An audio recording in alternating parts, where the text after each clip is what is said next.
शशिकांत दुबे नाम तो सुना ही होगा। होय, हा तोच माणूस आहे ज्याला आपण 4 वेळेस लोकप्रतिनिधी म्हणून निवडून संसदेमध्ये पाठवलेला आहे। या माणसाने काही आरोप सुप्रीम कोर्टावरती केलेले आहेत। वो कह रहा है कि 3 महीने में जो है राष्ट्रपति बता दें कि क्या करना है, 3 महीने में गवर्नर बता दें कि क्या करना है। इस देश में धार्मिक युद्ध भड़काने के लिए केवल और केवल सुप्रीम कोर्ट जिम्मेवार है। सुप्रीम कोर्ट अपनी सीमा से बाहर जा रहा है। सुप्रीम कोर्ट की सीमा ये है कि भारत का संविधान जिस कानून को बनाया उस कानून की उसको व्याख्या करनी है, और यदि वो व्याख्या नहीं कर सकती है और सब कुछ के लिए सुप्रीम कोर्ट जाना है तो इस संसद का कोई मतलब नहीं है, विधानसभा का कोई मतलब नहीं है, उसको बंद कर देना चाहिए। जो अपॉइंटिंग अथॉरिटी है उसको आप निर्देश कैसे दे सकते हैं? भारत के चीफ जस्टिस का अपॉइंटमेंट भारत का राष्ट्रपति करता है। इस देश का कानून भारत का पार्लियामेंट बनाता है, उस पार्लियामेंट को आप डिक्टेट करेंगे? इस देश में जितने गृह युद्ध हो रहे हैं उसके जिम्मेवार केवल यहाँ के chief justice of India Sanjiv Khanna साहब हैं।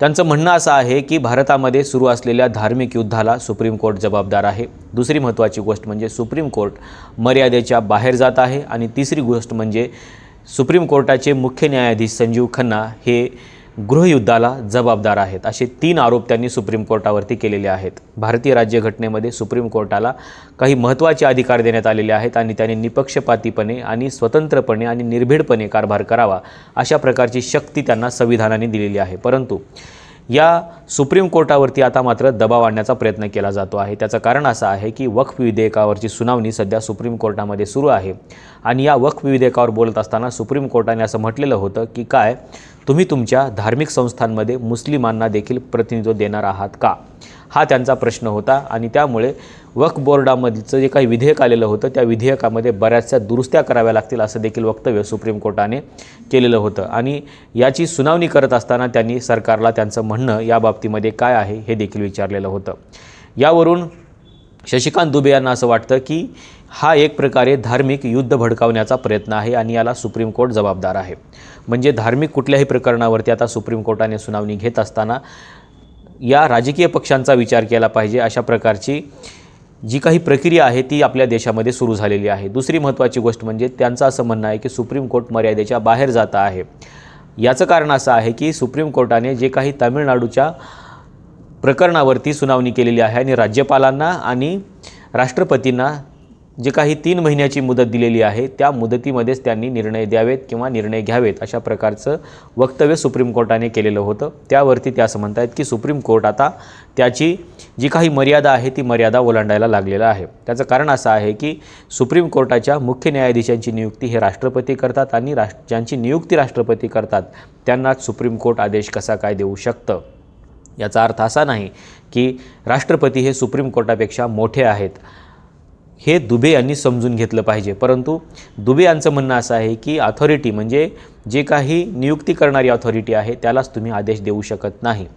आता हा प्रकार ज्यावेळेस आपण राज्यघटनेमध्ये बघतो त्यावेळेस आपल्याला असं दिसेल की राज्यघटना ही एकमेकाशी कनेक्टेड आहे। सुप्रीम कोर्टाचे जे काही अधिकार आहेत त्यावरती संसदेचं वर्चस्व आहे, आणि संसदेच्या काही अधिकारावरती सुप्रीम कोर्टाचं वर्चस्व आहे। म्हणजेच हे काय चेक अँड बॅलन्सचा हा प्रकार आहे की कोणाच्याही हातामध्ये अमर्याद अशा प्रकारची सत्ता जाऊ नये अशा प्रकारची राज्यघटना आपल्या देशामध्ये तयार करण्यात आलेली आहे। आणि त्याचाच एक भाग म्हणून सुप्रीम कोर्टाने असा निर्णय दिलेला होता की राज्यपाल आणि राष्ट्रपती यांनी त्यांच्या वेळेच्या मर्यादेमध्ये निर्णय घ्यावेत, म्हणजे सरकारला काम करण्यासाठी सोपं जाईल।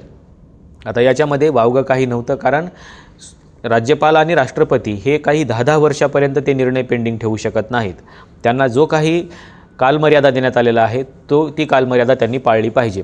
जर समजा त्यांनी एखाद्या विधेयकावरती सही नाही केली किंवा त्यांनी जर त्यांचा व्हेटो पॉवर वापरला आणि विधेयक वापस पाठवलं तर ते विधेयक पुन्हा संसदेमध्ये दोन्ही सभागृहामध्ये मंजूर करावं लागतं, आणि पुन्हा ते राष्ट्रपतीकडे पाठवावं लागतं। ज्यावेळेस राष्ट्रपतीकडे हे विधेयक पाठवलं जाईल त्यावेळेस दोन्ही सभागृहाने जर हे विधेयक मंजूर केलेलं असेल तर दुसऱ्या वेळेस हे विधेयक ज्यावेळेस राष्ट्रपतींकडे जातं त्यावेळेस त्या त्याच्यावरती सही करावीच लागते। परंतु हे जर विधेयक ते वापसच पाठवत नसतील तर त्याला वेटिंग देखील करावी लागते। म्हणून जर त्यांना त्यावरती निर्णय घ्यायचा नसेल तर व्हेटो पॉवर वापरून त्यांनी परत पाठवलं पाहिजे। जर समजा राष्ट्रपतींनीही दुसऱ्यांदा सही केली आणि ते विधेयक ज्यावेळी सुप्रीम कोर्टाकडे येतं त्यावेळी सुप्रीम कोर्टाने हे बघायचं आहे, त्याची व्याख्या करायची आहे की हे विधेयक भारतीय राज्यघटनेच्या मूलभूत चौकटीला डिस्टर्ब तर नाही करत, आणि जर डिस्टर्ब करत असेल तर सुप्रीम कोर्ट देखील यामध्ये सुधारणा सुचवू शकतं। पण आता हे दुबे यांना मान्य नाही. त्यांना असं वाटतं की सुप्रीम कोर्ट त्यांची जी काही मर्यादा आहे ती मर्यादा आता ओलांडायला लागलेला आहे. पण यामध्ये मर्यादा ओलांडण्याचा कुठलाही प्रकार नाही. दुसरी महत्त्वाची गोष्ट म्हणजे त्यांनी असं म्हटलेलं आहे की सुप्रीम कोर्टाचे मुख्य न्यायाधीश संजीव खन्ना हे सध्या सुरू असलेल्या गृहयुद्धाला जबाबदार आहेत. आता सगळ्या राजकीय पक्षाच्या जेवढ्या काही दंगली झालेल्या आहेत त्या बाजूला राहिल्या आणि आता थेट सुप्रीम कोर्टच जबाबदार आहे असं म्हटलं जातं. याचा अर्थ सुप्रीम कोर्टावरती कुठे ना कुठे प्रेशर निर्माण करण्याचा हा एक प्रयत्न आहे. आणि असं जर झालं तर सुप्रीम कोर्टासारखी एक मोठी संस्था देखील उद्ध्वस्त होऊ शकते. त्याचं कारण असं आहे की आतापर्यंत जेवढ्या काही संस्था आहेत त्या सगळ्या संस्थांचा वापर सरकारने केलेला आहे. इव्हन काही कोर्टांचा देखील वापर त्यांनी केलेला आहे. पण सुप्रीम कोर्टाला देखील आता प्रेशर त्याच्यावरती आणण्याचा प्रयत्न केला जातो आहे. कारण वक्फ विधेयकावरचं जे काही बिल सुनावणी सुरू आहे ही सुनावणी सरकारच्या अगेन्स्टमध्ये जाण्याची शक्यता आहे. आणि जे काही प्रश्न पहिल्या सुनावणीमध्ये सुप्रीम कोर्टाने उपस्थित केलेले आहेत त्या सगळ्या प्रश्नावरून असं दिसतंय की विधेयकामध्ये बऱ्याचशा सूचना किंवा दुरुस्त्या आता सुप्रीम कोर्ट सुचवू शकतं. पण सुप्रीम कोर्टावरती प्रेशर आणण्यासाठी मात्र अशा प्रकारचं वक्तव्य केलं जातं आणि शशिकांत दुबे यांनी सुप्रीम कोर्टावरती अशा प्रकारचे आरोप केलेले आहेत. तुम्हाला नेमकं सुप्रीम कोर्टावरती या केलेल्या आरोपाबद्दल नेमकं काय वाटतं? खरोखरच धार्मिक युद्ध भडकावण्यासाठी सुप्रीम कोर्ट जबाबदार आहे का? एक. दुसरा महत्त्वाचा मुद्दा, सुप्रीम कोर्ट त्याची मर्यादा ओलांडत आहे का? 2. आणि तिसरा महत्त्वाचा मुद्दा की भारतामध्ये सुरू असलेल्या गृहयुद्धाला सुप्रीम कोर्ट जबाबदार आहे का? अशा तिन्ही मुद्द्यावरती आता थेट जनतेनं बोलण्याची वेळ आलेली आहे. कारण जनता सार्वभौम आहे आणि हेच भारताच्या राज्यघटनेच्या उद्देशपत्रिकेमध्ये देखील सांगण्यात आलेलं आहे. आणि त्याच्यामुळं या उद्देशपत्रिकेचा आधार घेऊन तरी आपण असं बोललं पाहिजे की नेमकं जनता सार्वभौम आहे का? आणि जनता जर सार्वभौम असेल तर त्यांनी या प्रक्रियेमध्ये बोलणं गरजेचं आहे. कारण देशातली सगळ्यात मोठी संस्था असलेली आणि निरपेक्ष असलेल्या संस्थेकडे आपण बघतो आणि जिथे सामान्य माणसाला न्याय मिळेल अशी अपेक्षा व्यक्त करतो त्याच संस्थेवरती आता दबाव आणला जातो आहे का? ह्या देखील सांगायला विसरू नका. आजच्या या व्हिडिओमध्ये आपण इथेच थांबूया. पण आपलं मत मात्र व्यक्त करायला विसरू नका. ते कुठेही असेल, सोशल मीडियावरती असेल, घरी असेल, बाहेर असेल, चहाच्या टपरीवरती असेल, कुठेही असेल, पण यावरती तुम्ही आम्ही बोलणं गरजेचं आहे. जर आपण याच्यावरती बोलणार नसाल तर आपल्या हातून ही संस्था देखील जाण्याची शक्यता आहे आणि लोकशाहीचा एक सगळ्यात मोठा आधारस्तंभ पुन्हा कोसळण्याची शक्यता आहे. आपलं मत नोंदवायला विसरू नका. आजच्या व्हिडिओमध्ये आपण इथेच थांबूया. धन्यवाद.